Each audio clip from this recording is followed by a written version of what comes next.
délégation sont arrivés à Saint-Pétersbourg en Russie avant le deuxième sommet Russie-Afrique. Le président de la Commission de l'Union africaine, Moussa Faki Mahamat, a fermement condamné la tentative de coup d'État au Niger.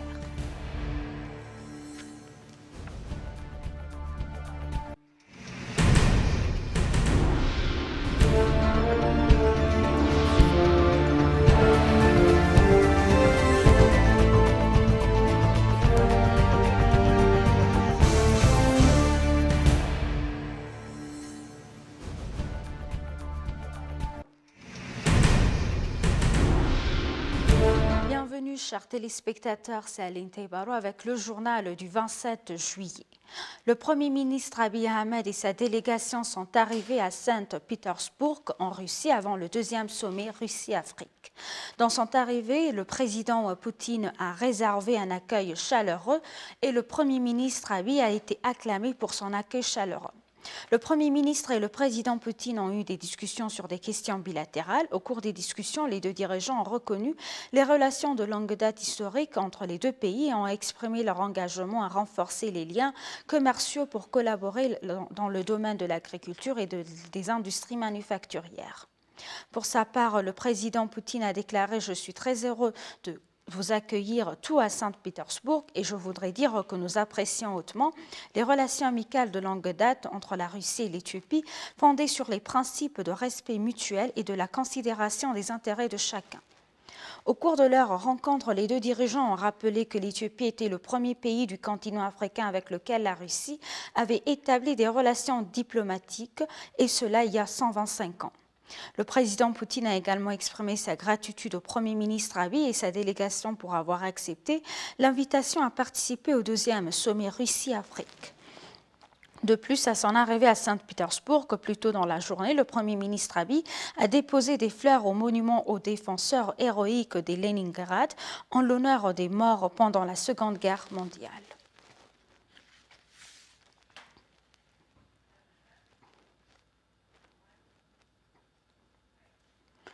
Le ministre des Affaires étrangères Damak Amakonnen a déclaré que le développement humain, le point d'entrée pour soutenir le développement et aborder correctement le programme d'inclusivité. S'exprimant lors d'une table ronde de haut niveau qui a participé au sommet des chefs d'État sur le capital humain africain qui s'est tenu le 25 et 26 juillet à Dar es Salaam en Tanzanie, il a noté qu'il était grand temps d'investir dans les personnes et que l'Afrique en tant que continent en plein essor devrait se concentrer et investir dans le développement du capital humain. Selon le ministère des Affaires étrangères, le vice-premier ministre a participé à une table ronde de haut niveau sur l'éducation. Faisant allusion au fait que le gouvernement éthiopien a parfaitement aligné le plan de développement décennal sur le programme de développement du capital humain, le vice-premier ministre a souligné l'accent mis sur l'éducation en tant que cœur du plan. Damak a également réitéré l'engagement du gouvernement à assurer une éducation de qualité, accessible, abordable et pertinente pour tous les citoyens. À cette fin, il a noté que l'Éthiopie s'efforcera en permanence de mobiliser des ressources et de travailler en étroite collaboration avec des partenaires nationaux et étrangers, notamment la Banque mondiale, le secteur privé et la société civile.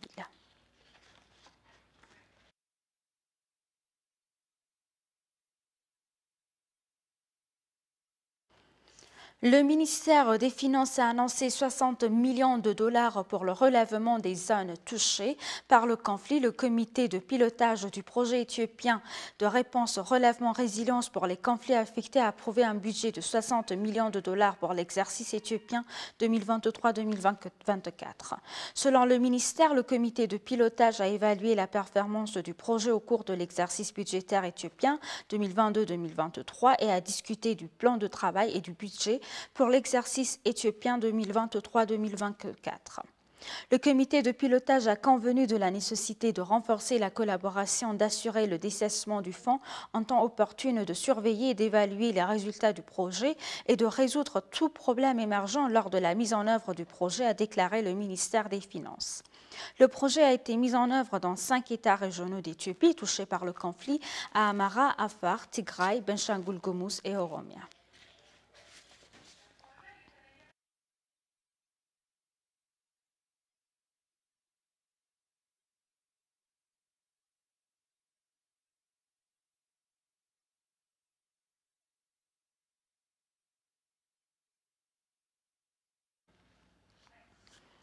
La ministre d'État du ministère des Affaires étrangères de l'Éthiopie, l'ambassadrice Burtkana Yano, s'est entretenue avec le vice-ministre italien des Affaires étrangères et de la coopération internationale, Mdomo Cirelli.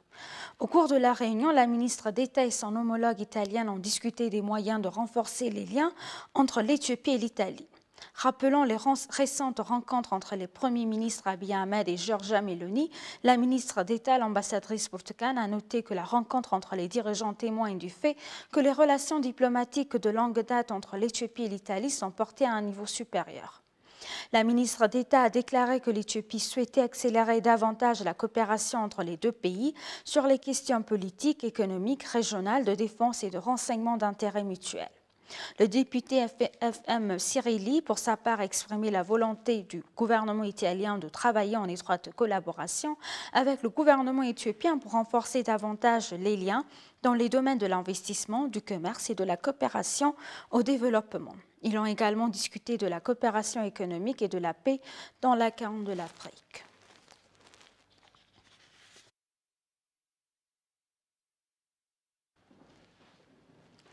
Cécile Moukarou-Bougar, représentante nationale de l'ONU Femmes en Éthiopie, a rencontré Fessa Chatou, PDG et membre du conseil d'administration de Purpose Black Ethiopia Trading Share Company.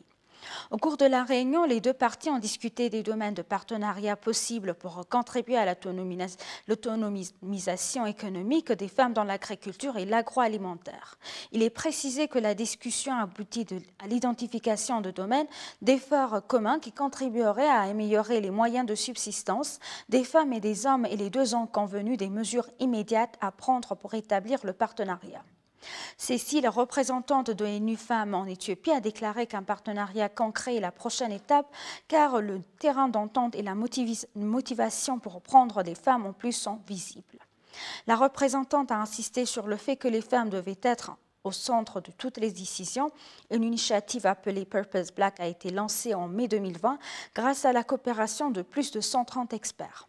The Share Company veut résoudre économiquement certains des problèmes majeurs auxquels est confrontée l'industrie agricole.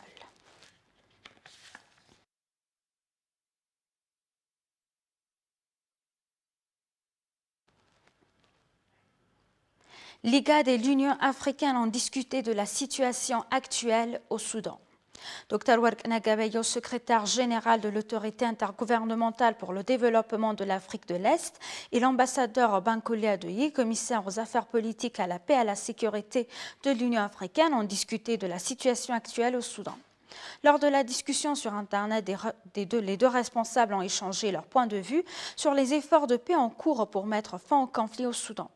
Il convient de rappeler que Dr Warkna a discuté de l'actualité soudanaise avec le président de la Commission de l'Union africaine, Moussa Faki Mahamat, à Addis Abeba en juin 2023.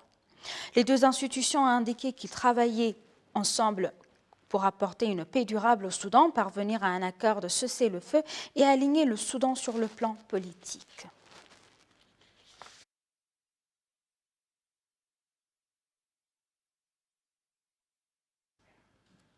Le président de la Commission de l'Union africaine, Moussa Faki Mahamat, et la communauté économique des États de l'Afrique de l'Ouest ont fermement condamné la tentative du coup d'État au Niger. Dans un communiqué publié, le président a fermement condamné la tentative de certains militaires de saper la stabilité des institutions démocratiques et républicaines au Niger, équivalent à une tentative de coup d'État.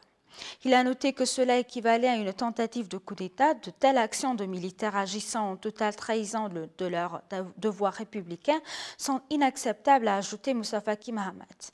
Le président, qui s'est dit informé de la tentative de certains militaires de porter atteinte à la stabilité des institutions démocratiques et républicaines au Niger, a appelé à l'arrêt immédiat des actions inacceptables.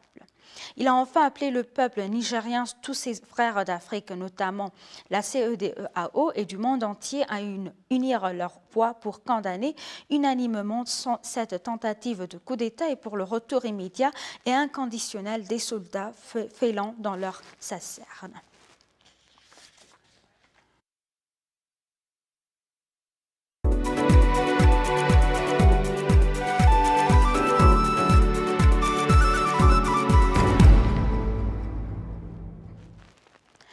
Et pour Pour conclure le journal, le secrétaire exécutif par intérim a fait des remarques lors de l'ouverture de la réunion d'examen de la responsabilité et de la performance des programmes du deuxième trimestre 2023 en mettant l'accent sur la nécessité d'agir d'urgence pour atteindre des agendas 2030 et 2063.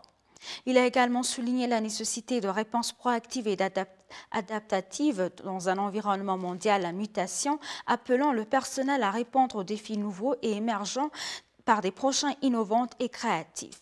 Il a réitéré que l'accélération de la mise en œuvre de la FCFTA dans la promotion de la transformation économique et du croissance inclusive diversifiée relevait les défis du changement climatique, de l'économie verte et de la transition énergétique, ainsi que renforcer les politiques macroéconomiques et la gouvernance sans les axes stratégiques majeurs de la CEA. Ces pistes doivent être étayées par une théorie du changement de la CEA avec des propositions de valeur claires et un avantage comparatif afin d'atteindre les objectifs stratégiques convenus, a-t-il souligné.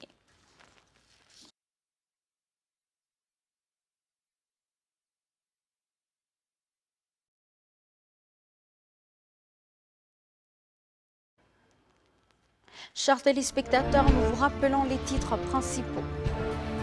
Le Premier ministre Abiy Ahmed et sa délégation sont arrivés à Saint-Pétersbourg, en Russie, avant le deuxième sommet russe-Afrique.